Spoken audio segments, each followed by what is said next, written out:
அன்பான தேவனுடைய பிள்ளைகளே, ஆண்டவராகிய இயேசு கிறிஸ்துவின் நாமத்தில் உங்களை வாழ்த்துகிறேன். ஒரு வசனத்தை வாசிக்கிறேன். ஆகாய் 1:7. உங்கள் வழிகளை சிந்தித்து பாருங்கள் என்று சேனைகளின் கர்த்தர் சொல்லுகிறார். இந்த ஆகாய் தீர்க்கதரிசி நாட்கள்ல இஸ்ரவேல் ஜனங்கள் சிறையிருப்பிலிருந்து திரும்பி வந்தாங்க. ஆண்டவர் அவங்களுக்கு ஒரு புதிய ஆரம்பத்தை கொடுத்தார். ஆனா இவங்க என்ன பண்ணாங்க தெரியுமா? தேவனுடைய ஆலயத்துக்கு அடுத்த காரியங்களை கவனிக்காம தங்களுடைய வீடுகளை கட்டுவதிலும், தங்களுடைய வாழ்க்கையை நடத்துவதிலும் அப்படியே அதிலே இருந்தாங்க. தங்களுடைய சொந்த வாழ்க்கை, தங்களுடைய சொந்த ஆசீர்வாதங்கள் இது மேலயே அவங்களுக்கு எண்ணம் இருந்துச்சு. ஆனா ஆண்டவர் அப்பதான் ஒரு கேள்விய கேட்டார். நீங்க ஒரு கட்டளைய கொடுத்தார். நீங்க உங்க வழிகளை சிந்தித்து பாருங்கள். இன்றைக்கு ஆண்டவர் இந்த காரியத்த நீங்க எவ்வளவு நேரம் ஜெபம் பண்ணீங்க அப்படின்னு கேட்கல. ஆண்டவர்ட்ட உங்களுக்கு நீங்க ஊழியத்துக்கு எவ்வளோ காணிக்கை குடுத்தீங்க? அப்படிலாம் கேட்கல.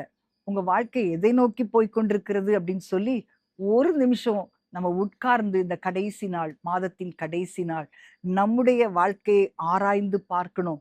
ஆண்டவர் புதிய மாதத்திற்கென்று புதிய வாக்குத்தத்தத்தை கொடுப்பார்.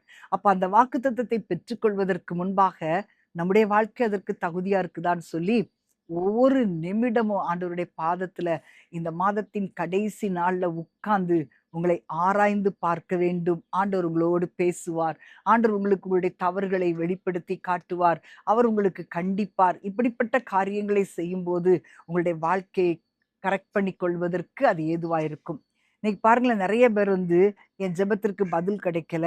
நான் உழைச்சேன். ஆனா எனக்கு இன்னும் முன்னேற்றம் இல்ல. எனக்கு பணம் வருது. ஆனா அது நிக்க மாட்டேங்குது. எனக்கு நான் நல்லா ஜெபம் பண்றேன். ஆனா அபிஷேகம் இல்ல. நான் நல்லா ஊழியம் செய்றேன். அந்த ஊழியத்துல ஒரு வளர்ச்சி இல்ல. இப்படி ஒரு பயங்கரமான காரியங்கள நம்ம சொல்லிட்டே இருக்கிறோம் இல்லையா? ஆனா ஆண்டவர் உடனடியா அதுல ஒரு அதிசயத்தையோ, அது அற்புதத்தையோ செய்ய மாட்டார். ஆண்டவர் எதிர்பார்க்கிற காரியம் முதல்ல உங்க வழிகள நீங்க சிந்திச்சு பாருங்க அப்படின்னு சொல்லி தான் ஆண்டவர் சொல்லுகிறார். இப்ப நம்ம எத தேடிட்டு இருக்கோம்?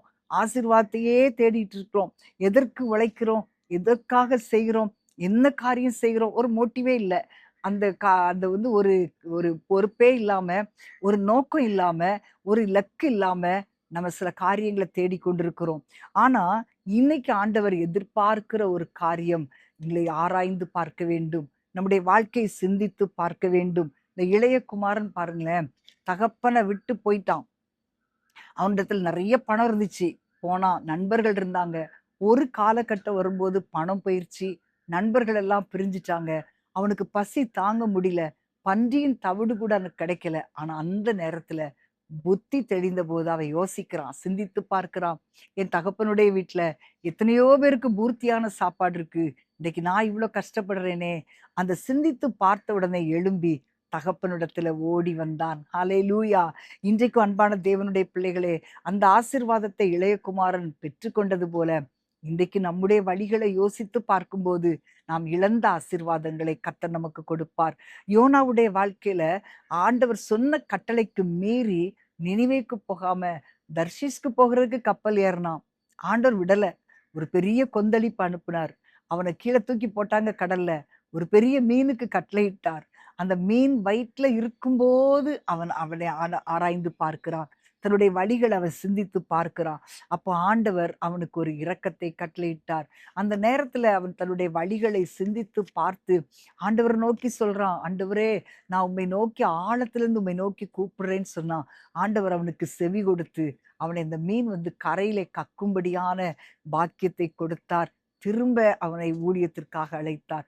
இன்றைக்கு அன்பான தேவனுடைய பிள்ளைகளே, உங்களுடைய வாழ்க்கையில நீங்க உங்க வழிகள சிந்திக்கும்போது, புதிய மாதத்திற்கான ஒரு ஆசீர்வாதத்தை கர்த்தர் உங்களுக்காக வைத்திருக்கிறார்.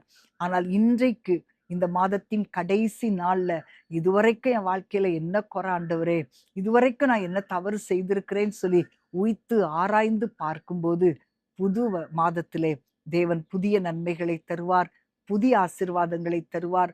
புதிய வழிகளை காட்டுவார். இன்னைக்கு ஏதோ காரியத்துல இழந்து வேதனையோடு நீங்க இருக்கலாம். ஆனா இன்றைக்கு உங்களுக்கு கொடுக்கப்பட்ட இந்த மாதத்தின் கடைசி நாள்ல நீங்க உங்க வழிகள சிந்தித்து பார்ப்பீங்களா?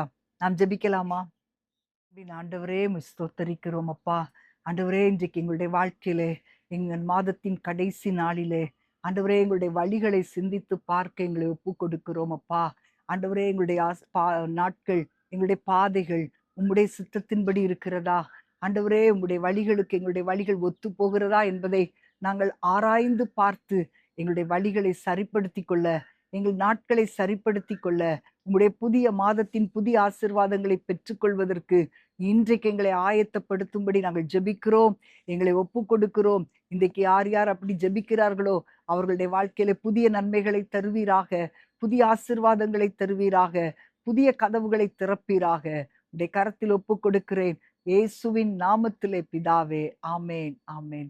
இன்றைக்கு அன்பான தேவனுடைய பிள்ளைகளே, இந்த மாதத்தின் கடைசி நாள்ல நீங்க 2 காரியத்தை செய்யணும். ஒண்ணு, இதுவரைக்கும் நடத்திட்டு வந்த ஆண்டவருக்கு நன்றி சொல்லணும்.